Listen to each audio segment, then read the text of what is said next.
¿Qué pasa con las pérdidas cuando se nos pierde o se nos muere nuestra mascota? Para hablar sobre esto estamos en compañía de un psicólogo, de un profesional, se llama José Luis Mondoni y le damos la bienvenida. ¿Cómo está, José Luis? Muchas gracias por invitarme, gracias a la producción, gracias Carlos. Y sí, podemos aprovechar o hacer el duelo 2, porque ya estuve, creo que hace un año, 2 años... Hablamos del duelo 1. Claro, la primera parte, podemos hacer la segunda parte. Hago un recordatorio rápido. En aquel momento hablamos de la palabra, del origen de la palabra duelo, 1400 años, latín antiguo, 2 acepciones, el duelo como dolor y el duelo como esa lucha, ese combate de a dos, porque no quiero que esa persona o ese afecto se me vaya, entonces estoy ahí tironeando eso que se produjo por la muerte. Decíamos que la psicología lo define como un mecanismo muy importante y es normal que ocurra, el mecanismo de duelo es normal en todos, pero que puede a su vez combinarse y o complicarse con el mecanismo, por ejemplo, de la culpa. ¿Te acordás que lo habíamos hablado? Sí. Se me escapa, de paso aprovecho para decirlo, por favor, cuando trasladen, sobre todo a los gatos, en jaulitas, que sean jaulitas seguras, porque me he enterado de que se les ha escapado en la calle y bueno, ha pasado un desastre. Claro, y después queda ese sentimiento de culpa, de que por mí se escapó. Por ejemplo, entonces eso sería un mecanismo de culpa que viene a complicar el normal desarrollo de un mecanismo de duelo. Y para hoy pensaba, digo, bueno, ¿cómo sigo con la culpa 2? Y hay preguntas frecuentes que generalmente surgen. Por ejemplo, ¿se le puede o se le debe poner el mismo nombre a una mascota que viene a reemplazar a la mascota que murió? En psicología, 2 más 2 no es 4. Entonces, eso lo tiene que ver mucho la persona y el núcleo familiar, si es que el caso de la mascota va a convivir con un núcleo familiar. Y ver si realmente puede complicar el mecanismo del duelo querer reemplazar una mascota con otra de manera igual, porque a veces es una forma de no querer aceptar... De no aceptar lo que pasó. Exacto, que ya no tenemos aquella otra mascota. Entonces, a veces el poner el mismo nombre, esto pasa mucho con los hijos. Claro. Tengo un embarazo, lo pierdo, y a veces con el nuevo embarazo pongo el nombre que le iba a poner al primer hijo. Y a veces es complicado. Con eso no quiero dar reglas fijas. Y en líneas generales, sí. ¿Qué es lo que sucede cuando se pierde a una mascota porque muere y se pierde porque se perdió en la vía pública, porque se nos escapó? ¿Qué es más complicado en líneas generales por lo que vos pudiste atender o lo que podés ver? Tal cual, justamente, ahí se disparan los mecanismos de culpa, porque aparece cómo no lo cuidé, por qué no me preocupé, por qué no tomé recaudos. Entonces, indudablemente, el mecanismo de duelo se va a complicar. Y a veces, tengamos en cuenta que los mecanismos de duelo en mascotas, en animales, duran generalmente entre 1 y 2 o 3 meses, ahora vamos a hablar un poquito más sobre eso, y en algunas personas puede llegar a durar de 2 meses a 2 años, claro. Con la diferencia que encima el duelo que tiene que hacer la persona ya es doble. Primero porque se le murió la mascota, o desapareció, la perdió, y segundo porque él de alguna manera es el responsable. Así que son 2 mecanismos de duelo que se van a sumar, y a su vez se van a intercomplicar. ¿Se va entendiendo? Sí, sí. Vos sabés que yo te escucho y realmente me compenetro en lo que vos decís.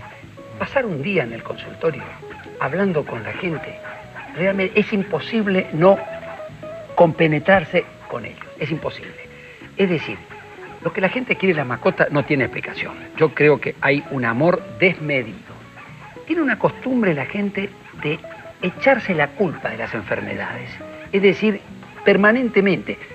Tuvimos un caso, y voy a dar nombre y todo, y tampoco le va a molestar. La señora Brook tenía que operar su Doberman el día jueves pasado. Me llamó para preguntarme si podía pasar el Día de la Madre, porque tenía miedo de que su mascota no pasara la cirugía. O sea, te quiero decir, te comprometen de una manera que es imposible decir yo soy veterinario y solamente me interesa el perro. Hoy es imposible no mirar quién está detrás de la mascota. ¿Cómo lo ves eso? ¿Vos crees que eso es una sociedad tan indiferente?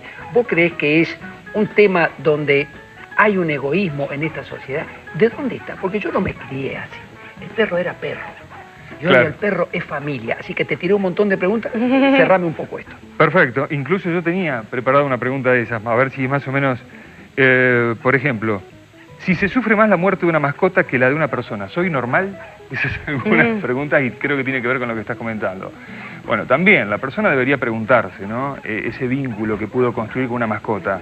¿Cómo puede ser que yo no pueda hacer lazos con un ser humano, con un prójimo, con un congénere y sí establezca una mejor relación con una mascota. Estoy totalmente de acuerdo con vos. Creo que los niveles de diferencias de comunicación, de falta de afecto, de competitividad, de familias que ya no tienen el mismo lazo de unión emotiva y afectiva, va provocando que uno se realice más desde un punto de vista afectivo con una mascota que con una persona. Claro.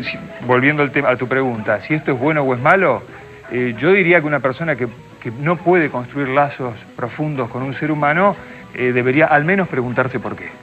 Bien. Al menos preguntarse por qué. Y tengo algunas otras preguntitas que quizás tienen que ver con lo que vos también estabas diciendo. La relación cariño-duelo, ¿es igual con las personas que con las mascotas? Acá también tiene que ver un poco con lo que estábamos hablando. Uno en realidad, cuando establece un vínculo de niño con sus padres o con quienes cumplen las funciones padres, indudablemente, debido al desarrollo de la corteza cerebral del ser humano, es lógico que el cariño y el vínculo que haga con esa persona va a ser mayor. Claro. Entonces, acá habría que preguntarse, ¿qué le pasa a una persona que establece un vínculo, siendo ya adulto, tan profundo con una mascota, siendo que ya no es el chiquitito Seguro. Y se está impregnando de quienes cumplen la función padre? ¿Se va entendiendo? Sí, se entiende. Y de aquí se puede enganchar otra pregunta. La mascota, en el caso que el que fallezca sea la persona, porque siempre estamos hablando del duelo en relación de la persona a la mascota. ¿Y qué le puede pasar a la mascota si el que fallece es el dueño? Bueno, en este caso se ha comprobado que existe el mecanismo de duelo en el animal, en la mascota, obviamente quizás en el perro sea uno de los animales en donde más se produzca, más lo manifieste. Más lo manifieste. Y entonces, si, en el caso de preguntarme por alguna solución, fundamentalmente a la hora de la crianza, que haya más de una persona, claro, que no esté permanentemente solo una persona. Porque si le falta esa, se siente desolado, ¿no? Claro, entonces si estamos en un núcleo familiar, tratar de que todos participen. Por supuesto que tiene que haber un alfa, tiene que haber alguien que guíe para que el perro, por ejemplo, obedezca, pero que esté más repartida la carga de afecto sobre el animal. A ver, y una pregunta que tal vez los involucra a los dos. ¿Qué pasa cuando a un veterinario, por ejemplo, se le muere en el consultorio una mascota, un perro, un gato? ¿Qué situación le genera al profesional? Mira, la muerte del perro siempre te va a doler, pero yo te tengo que decir, no se lo deseo a nadie, tener que salir a enfrentar a esa familia que te trajo el perro, que te lo entregó vivo, que te lo entregó alzado, que vos se lo tengan que entregar muerto, porque te lo digo que a mí me tocó pasar. Imposible que yo no cuente que a mí nunca se me murió un perro. Desgraciadamente se me murieron y se me murieron, no sé, para el dueño siempre va a ser por negligencia. Yo siempre digo que, bueno, es difícil la palabra negligencia, pero siempre, siempre cuando se muere la responsabilidad es nuestra. Hay clientes, y el otro día me pasó con una clienta que me dice, lo vengo a ver a usted porque no quiero ir a lo de fulano, porque yo cuando voy ahí, paso por ahí y me siento mal. Y así también me castigan a mí. Yo por eso a veces prefiero no atender los perros del barrio. Porque si no, ese vecino me da vuelta la cara. Y yo preferiría que ese vecino no me juzgue por lo que yo no le pude salvar.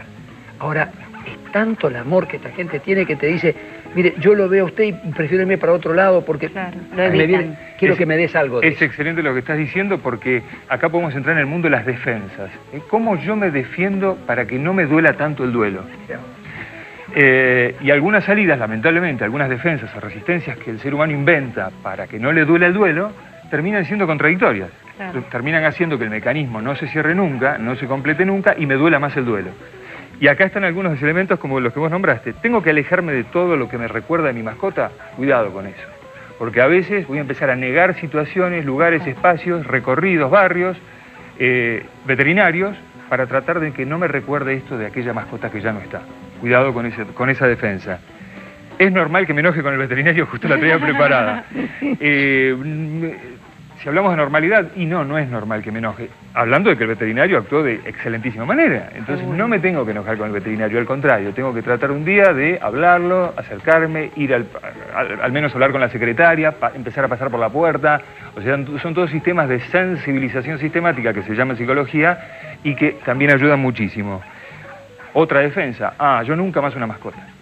Me pasó esto, no quiero nunca más una mascota. Totalmente, pero eso es diario. Bueno, nunca más una mascota. Eso también puede no resolver el mecanismo de duelo. Al contrario, a veces, ¿por qué no? Uno debe preguntarse, ¿por qué no más una mascota? Claro, Sí. pero ¿cuál puede ser, José Luis, la recomendación para aquel que en este momento se siente desahuciado, que se siente mal, se siente triste porque o se le murió o perdió la mascota? ¿Cuál es tu recomendación para esa persona? Ir al psicólogo. Bueno, no, indudablemente que es una alternativa es una ayuda, interesante. seguro. De todas maneras, mucho diálogo con la familia, ver fotos. Aquí entramos otra vez, hay un sistema que es muy bueno, que es la de sensibilización sistemática, de a poquito ir viendo las fotos, porque a veces uno ni se atreve a ver las fotos, Claro. o las rompe, las tira, las saca de circulación. Entonces no, de a poquito empezar a recordar a la mascota cuando estaba vivo con pequeños detalles, o hablándolo con alguien querido, mirando una foto, volviendo los espacios, pasando cerca de la veterinaria. ¿Sabés qué le digo a veces, José Luis, a esta gente? Cuando se niega a volver a tener una mascota, le digo, usted tiene mucho para dar, mucho cariño. Es un desperdicio Sí, no realmente. volver a tener otro animal que reciba todo el afecto que usted tiene para Sí, dar. señor. Y a veces los convences, le haces reflexionar diciendo, pucha, qué razón que tiene. Y acá me das pie, tal cual, y me das pie para otra cosa, porque uno puede preguntar, si era otra de las preguntas, ¿sirve para algo atravesar un duelo?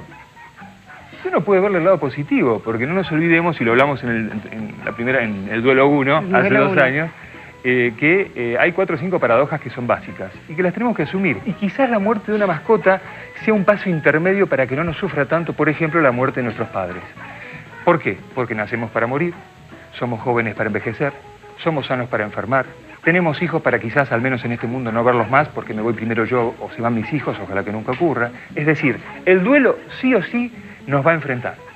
Sí o sí. En una de esas, la mascota termina siendo ese punto intermedio, ese nexo, para que yo empiece a aprender de lo que es la pérdida de un ser querido. Bien.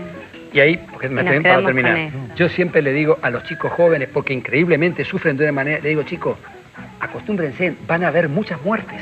Ustedes tienen Claro. 15, 20 años, le va a tocar Exactamente. livianito, 5 perros. Exacto, sí señor. Eso es fundamental, porque uno va entrenándose con esto de pérdidas, porque en realidad toda la vida nos encontramos con pérdidas, Sí.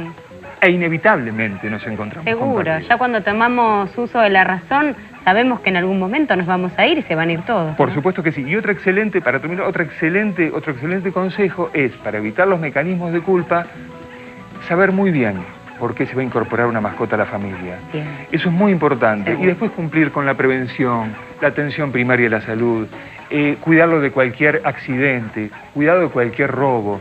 Como dije antes, se lo llevan a una jaulita, que esa jaulita de traslado o un bolso sea seguro para que no se escape. Y quizás una última recomendación que puede servir, porque eso tiene que ver, ya que hablamos de los niños, es muy importante. ¿Qué importancia tiene para el duelo? O sea, si hay una diferencia entre el duelo para un niño y un adulto, cuidado porque hay mucha diferencia. Hay mucha diferencia. Claro, porque ¿qué ocurre? Cuando el niño nace y a los 2 o 3 meses se le incorpora una mascota, es casi como un hermano. Y sí. Y esa relación con la mascota es virtual. ¿Por qué es virtual? Porque para el niño es casi real en términos de un familiar. Entonces él realmente lo graba como un familiar. Por lo tanto hay que hacer una gran diferencia entre estar atento en lo que es enfrentar un duelo de un niño, porque se perdió una mascota en la familia, que enfrentar un duelo en un adulto. Quiero marcar esta diferencia porque en el niño... Está muy buena y me parece que esto Me va a atrapaste, seguir, ¿eh? te lo digo Sí, que me va, atrapaste. Muchas totalmente. va a seguir, me No, parece no. que va a haber una tercera versión. Sí, y, ¿Cómo porque, no? y alguna Duelo versión y hay cosas que te quiero preguntar el día de mañana. Pero Hay ¿cómo? gente que me pone el chico de 12, 10 años adelante para decidir si hacemos una eutanasia en el perro o no. Terrible. Un día lo vamos ¿Cómo a no? hablar. Muchas gracias por invitarme. No, Muchas gracias a vos por venir.